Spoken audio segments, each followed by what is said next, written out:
जीत झारखंड के लोगों की है। प्रधानमंत्री नरेंद्र मोदी जी ने नागरिकता बिल जब पास हुआ पार्लियामेंट में तो झारखंड में जाके खूब भाषण दिए, शुरू किया कश्मीर के 370 धारा से, फिर आगे मंदिर मस्जिद के मुद्दों में और उसके बाद वहां से चले तो नागरिकता बिल का जिक्र भरपूर जो है प्रधानमंत्री मोदी जी ने वहां पर किया।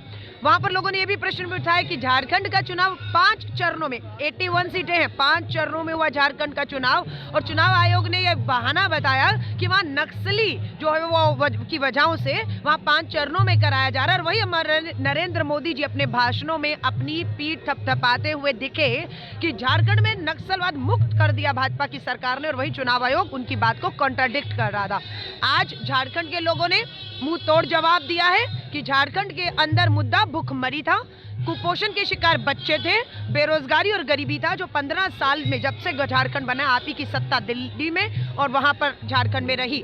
तो मैं ये मुबारक करती हूँ कि झारखंड के लोगों ने मुंह तोड़ जवाब दिया है। आदेश के इस माहौल में इस तरह का एक संदेश जाना बेहद जरूरी था कि इस तरह की बातों से इस देश का भला नहीं होगा। और नागरिकता बिल के खिलाफ भी मुझे लगता है, पूरी उम्मीद है कि झारखंड के लोगों ने ये वोट किया है। छात्र राजनीति में आप सक्रिय रही हैं, अभी फिलहाल जो हालात है दिल्ली यूनिवर्सिटी, जामिया, अलीगढ़, सब तरफ जो स्टूडेंट को मारा जा रहा है उसके ऊपर आप क्या? देखिए, 25 साल से राजनीति में हूँ, 18 साल से छात्र राजनीति दिल्ली विश्वविद्यालय की अध्यक्ष रही, बहुत से आंदोलन हुए देश भर में, एनएसयू की राष्ट्रीय अध्यक्ष रही, तब भी देखे। पर इस तरह बर्बरता से लोकतंत्र में उठ रही छात्रों की द्वारा आवाज को कभी भी पुलिस के डंडे से दबाया नहीं गया होगा। कि जामिया मिलिया इस्लामिया की हमारी जो छात्राएं थी, मेरा बेटा 22 साल का, तो मैं अपनी बेटियां देखती हूँ, उनके हाथ तोड़े गए, उनके पैरों पर पुलिस ने लाठियां मारी हैं, उन्हें बर्बरता से जो है वो पीटा गया है। क्यों? क्योंकि वो लोकतंत्र में आवाज उठा रहे थे। वो नागरिकता कानून, काला कानून, जो धर्म के आधार पर हमारे संविधान को तार तार करके लाया गया, उसके खिलाफ पूरा देश आक्रोशित है। मैं मोदी जी से एक बात दोबारा दोहरा रही हूँ, अमित शाह जी कहते हैं ये कानून वापस नहीं होगा, मैं यही कहूंगी आज देश में इंसानों जैसी लचक लेकर आइए। वही पेड़ झुकता है जिसपे फल लगे होते हैं, अकड़ तो मुर्दों में भी होती है और उससे किसी का कोई लाभ नहीं होगा। वापस ले लीजिए अपना नागरिकता कानून। और आज मुझे इस बात पे खुशी और गर्व हो रहा है बताते हुए आप सबको कि श्रीमती सोनिया गांधी जी, कांग्रेस की अध्यक्षा की एक कॉल पर आज हम बापू की समाधि राजघाट पे एकत्रित हुए हैं। राहुल गांधी जी का संदेश है कि देश में फैल रही जितनी भी हिंसा है, नफरत है, जल रहा है आदेश, आज इसके खिलाफ हम सब लोग बापू की समाधि राजघाट में सत्याग्रह करने आए हैं।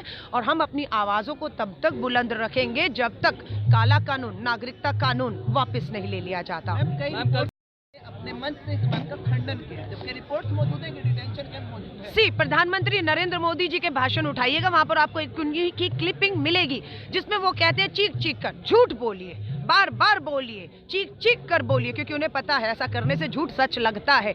तो उन्होंने कल जो रामलीला मैदान में कहा कि एनआरसी देश पे लागू नहीं होगी, कोई डिटेंशन कैंप नहीं बनाए जा रहे हैं, तो मैं उन्हें कहूंगी प्रधानमंत्री मोदी जी, आप विपक्ष की बात मत सुनिए, आप छात्रों की देश में जो आंदोलित है मत सुनिए। आप अमित शाह जी जो आपने के गृह मंत्री हैं, उनकी क्लिपिंग उठा लीजिए। वो खुद अपनी बात को बार बार दोहराते हैं कि नागरिकता कानून बनने के बाद अगला कदम पूरे देश में एनआरसी लागू करना है। उन्होंने साफ किया कि वो असम तक नहीं रहेंगे। तो गुमराह आप हैं, अमित शाह जी आपको गुमराह कर रहे हैं या आपके साथ साथ देश को गुमराह कर रहे हैं। डिटेंशन कैंप की बात है, पार्लियामेंट में खुद अमित शाह जी का यह बयान है कि हमारे डिटेंशन कैंपों में अमानवीय जिंदगियां, हमारे जिन्हें वो घुसपैठिए बोलते थे चुनावों में, चुनावों के बाद वो उनको शरणार्थी लगने लग गए, शरणार्थी के बाद आज वो नागरिक हो गए देश के, फिर उनमें मतदाता ढूंढने लग गए, आज उनमें वोट बैंक बना लिया है उन्होंने। कल की रैली में वही लोग थे।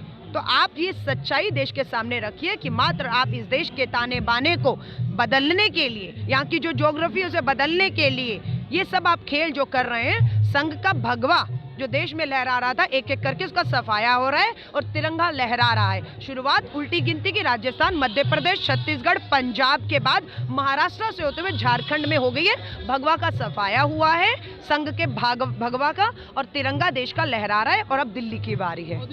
अच्छा, ओके। झारखंड के नतीजों पर आपका क्या कहना है? देखिए, ये जीत झारखंड के लोगों की है। प्रधानमंत्री नरेंद्र मोदी जी ने नागरिकता बिल जब पास हुआ पार्लियामेंट में तो झारखंड में जाके खूब भाषण दिए, शुरू किया कश्मीर के 370 धारा से, फिर आगे मंदिर मस्जिद के मुद्दों में और उसके बाद वहां से चले तो नागरिकता बिल का जिक्र भरपूर जो है प्रधानमंत्री मोदी जी ने वहां पर किया। वहां पर लोगों ने ये भी प्रश्न भी उठाया कि झारखंड का चुनाव 5 चरणों में 81 सीटें हैं, 5 चरणों में हुआ झारखंड का चुनाव, और चुनाव आयोग ने यह बहाना बताया कि वहां नक्सली जो है वो की वजहों से वहां 5 चरणों में कराया जा रहा है। और वही हमारे नरेंद्र मोदी जी अपने भाषणों में अपनी पीठ थपथपाते हुए दिखे कि झारखंड में नक्सलवाद मुक्त कर दिया भाजपा की सरकार ने, और वही चुनाव आयोग उनकी बात को कॉन्ट्राडिक्ट कर रहा था।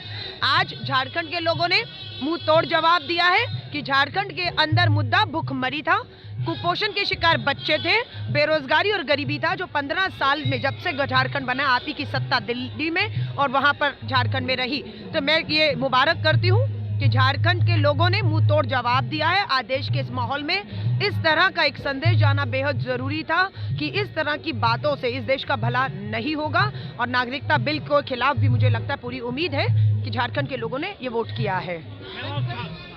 छात्र राजनीति में आप सक्रिय रही हैं, अभी फिलहाल जो हालात है दिल्ली यूनिवर्सिटी, जामिया, अलीगढ़, सब तरफ जो स्टूडेंट को मारा जा रहा है उसके ऊपर आप क्या? देखिए, 25 साल से राजनीति में हूँ, 18 साल से छात्र राजनीति दिल्ली विश्वविद्यालय की अध्यक्ष रही, बहुत से आंदोलन हुए देश भर में, एनएसयू की राष्ट्रीय अध्यक्ष रही, तब भी देखे, पर इस तरह बर्बरता से लोकतंत्र में उठ रही छात्रों की तरह आवाज को कभी भी पुलिस के डंडे से दबाया नहीं गया होगा।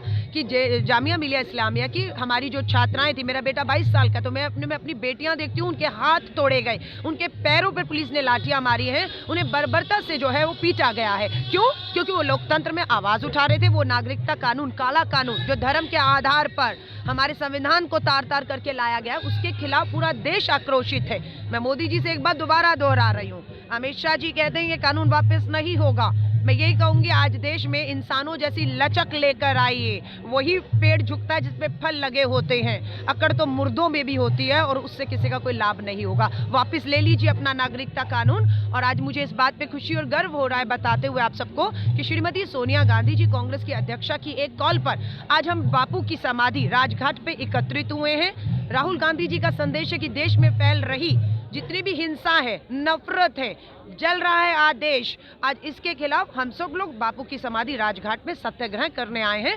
और हम अपनी आवाजों को तब तक बुलंद रखेंगे जब तक काला कानून, नागरिकता कानून वापस नहीं ले लिया जाता। अपने मंच से इस बात का खंडन किया, जबकि रिपोर्ट मौजूद है कि डिटेंशन कैंप मौजूद है। प्रधानमंत्री नरेंद्र मोदी जी के भाषण उठाइएगा, वहां पर आपको उनकी की क्लिपिंग मिलेगी जिसमें वो कहते हैं चीख चीख कर झूठ बोलिए, बार बार बोलिए, चीख चीख कर बोलिए, क्योंकि उन्हें पता है ऐसा करने से झूठ सच लगता है। तो उन्होंने कल जो रामलीला मैदान में कहा कि एनआरसी देश पे लागू नहीं होगी, कोई डिटेंशन कैंप नहीं बनाए जा रहे हैं, तो मैं उन्हें कहूंगी प्रधानमंत्री मोदी जी, आप विपक्ष की बात मत सुनिए, आप छात्रों की देश में जो आंदोलित है मत सुनिए। आप अमित शाह जी जो आपने के गृह मंत्री हैं, उनकी क्लिपिंग उठा लीजिए। वो खुद अपनी बात को बार बार दोहराते हैं कि नागरिकता कानून बनने के बाद अगला कदम पूरे देश में एनआरसी लागू करना है। उन्होंने साफ किया कि वो असम तक नहीं रहेंगे। तो गुमराह आप हैं, अमित शाह जी आपको गुमराह कर रहे हैं या आपके साथ साथ देश को गुमराह कर रहे हैं। डिटेंशन कैंप की बात है, पार्लियामेंट में खुद अमित शाह जी का यह बयान है कि हमारे डिटेंशन कैंपों में अमानवीय जिंदगियां, हमारे जिन्हें वो घुसपैठिए बोलते थे चुनावों में, चुनावों के बाद वो उनको शरणार्थी लगने लग गए, शरणार्थी के बाद आज वो नागरिक हो गए देश के, फिर उनमें मतदाता ढूंढने लग गए, आज उनमें वोट बैंक बना लिया है उन्होंने। कल की रैली में वही लोग थे। तो आप ये सच्चाई देश के सामने रखिए कि मात्र आप इस देश के ताने बाने को बदलने के लिए, यहाँ की जो ज्योग्राफी है उसे बदलने के लिए ये सब आप खेल जो कर रहे हैं, संघ का भगवा जो देश में लहरा रहा था, एक एक करके उसका सफाया हो रहा है और तिरंगा लहरा रहा है। शुरुआत उल्टी गिनती की राजस्थान, मध्य प्रदेश, छत्तीसगढ़, पंजाब के बाद महाराष्ट्र से होते हुए झारखंड में हो गई है। भगवा का सफाया हुआ है, संघ के भगवा का, और तिरंगा देश का लहरा रहा है। और अब दिल्ली की बारी है।